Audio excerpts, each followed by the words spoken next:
Hello? Can anyone hear me? I'm in here.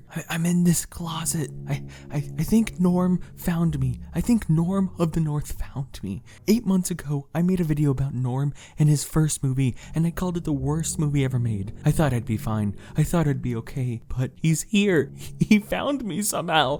He's been searching and hunting me for months. It's 4 a.m. and I heard him. I looked at my Ring camera and he was there, knocking. When it didn't open, he broke my window. I'm scared. Someone please. Wait, oh God. Oh God, stay back, you demon! So, Norm wants me to review the other movies, the other 3 movies. He said if I don't review them, he'll find my family.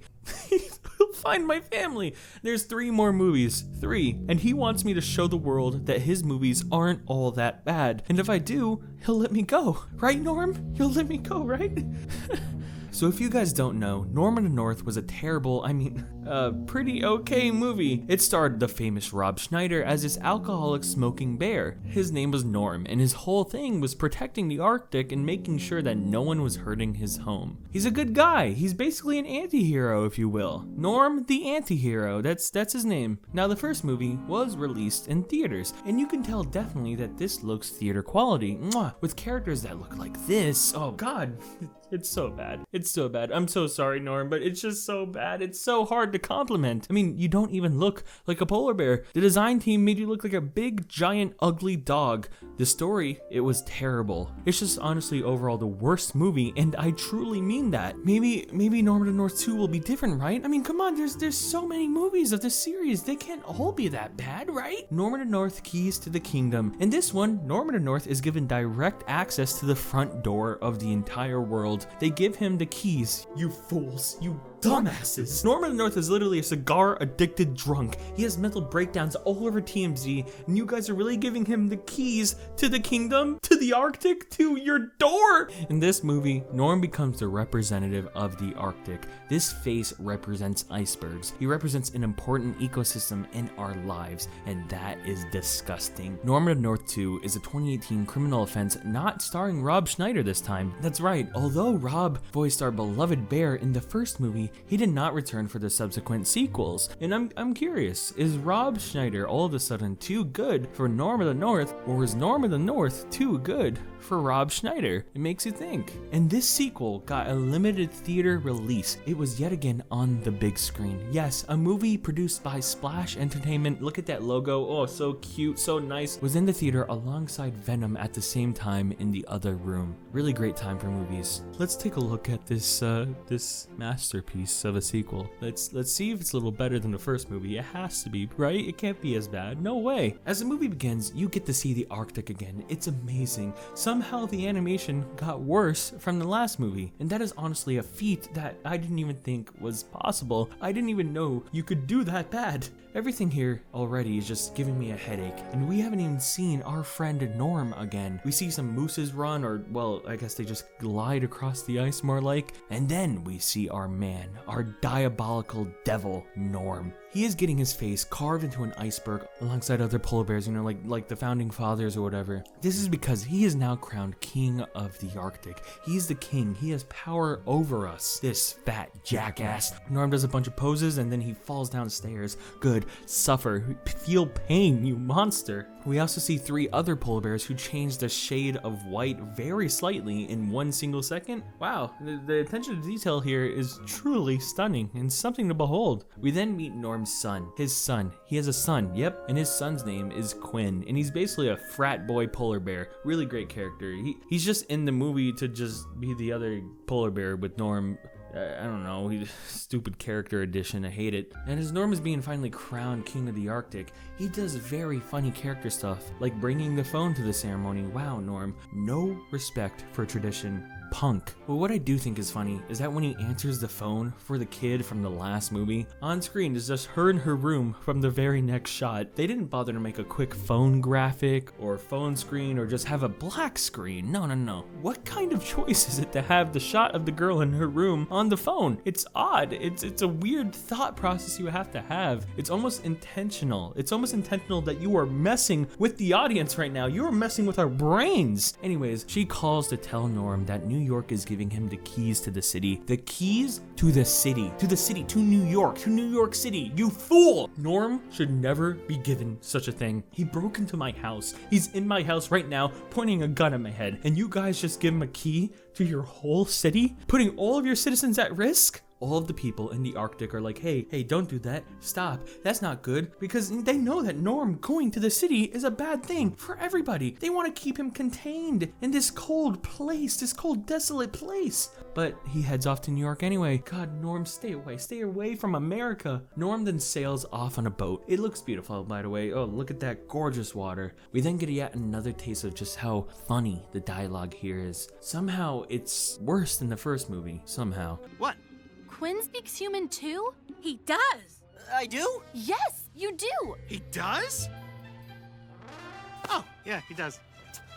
I know I keep saying how bad this movie looks, but imagine seeing this in theaters. It's terrifying. What is this lighting here? Why is it so dark and scary looking? I literally will see Norm in my nightmares forever now. I'm gonna have PTSD of Norm everywhere I look. Next time I go to New York, I'm gonna be expecting to see Norm peeking around the corner, just wanting to stab me. Soon the mayor of New York starts to present the key to Norm. This guy, by the way, he has to be on some kind of like illegal substance, man. He is roided to the point of no return. Norm turns down a ride in a limo and then he assaults the ugly citizens of New York. And then we also see some characters from the first movie, like the one guy who dressed up as a bear. Soon we find out that Norm was framed for robberies. Yep, that happened fast. That happened really, really fast.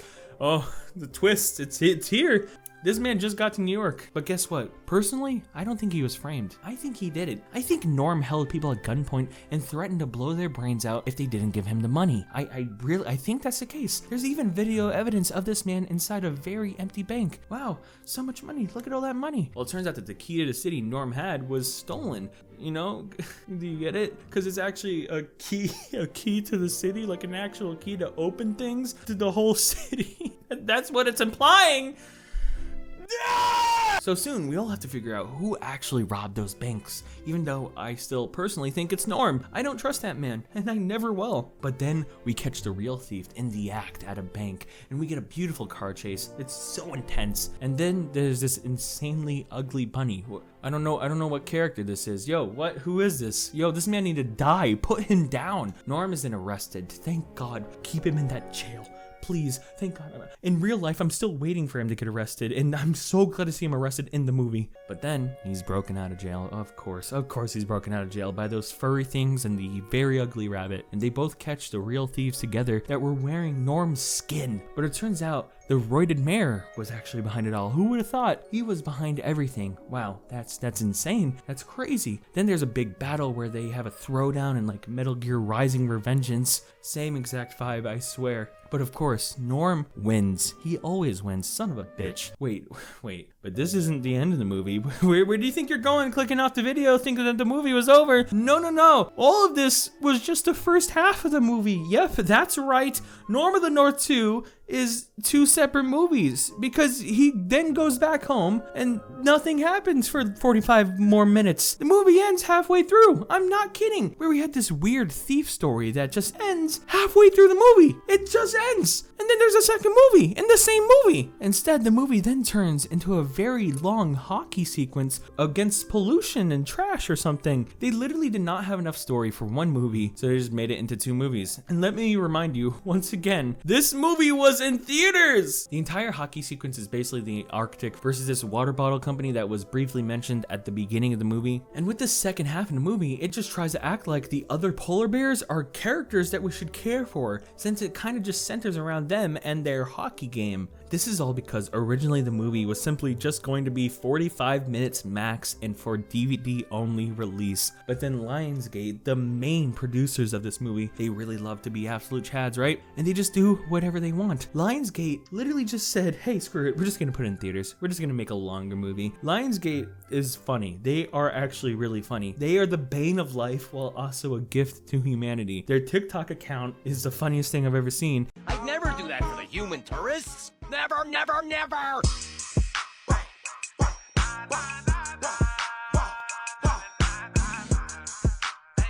And whoever runs the Norm of the North Twitter is so genuinely funny. It makes this series feel like a joke on the movie world, a running joke of pain. I love it.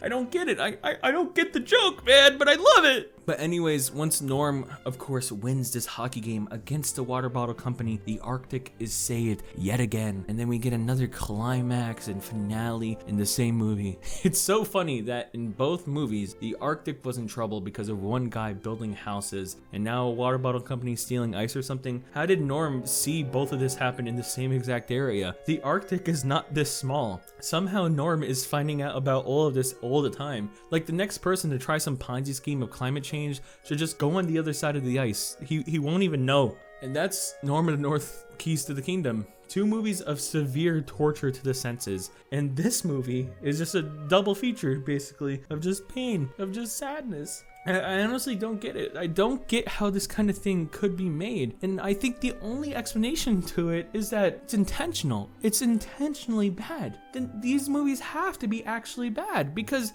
there's 2 more and even another one that might come out. Because I don't get it. Are you happy, Norm? I reviewed your second movie. Now, can you leave? It's not good. The movie sucks. It's actually worse than the first. Can't you just accept that? What are you gonna do? What are you gonna do, huh? Huh, you pussy? What are you gonna do? Threaten my family? Wait, wait. I was kidding. Please. Norm, where are you going? Norm, come back, please, no! Norm!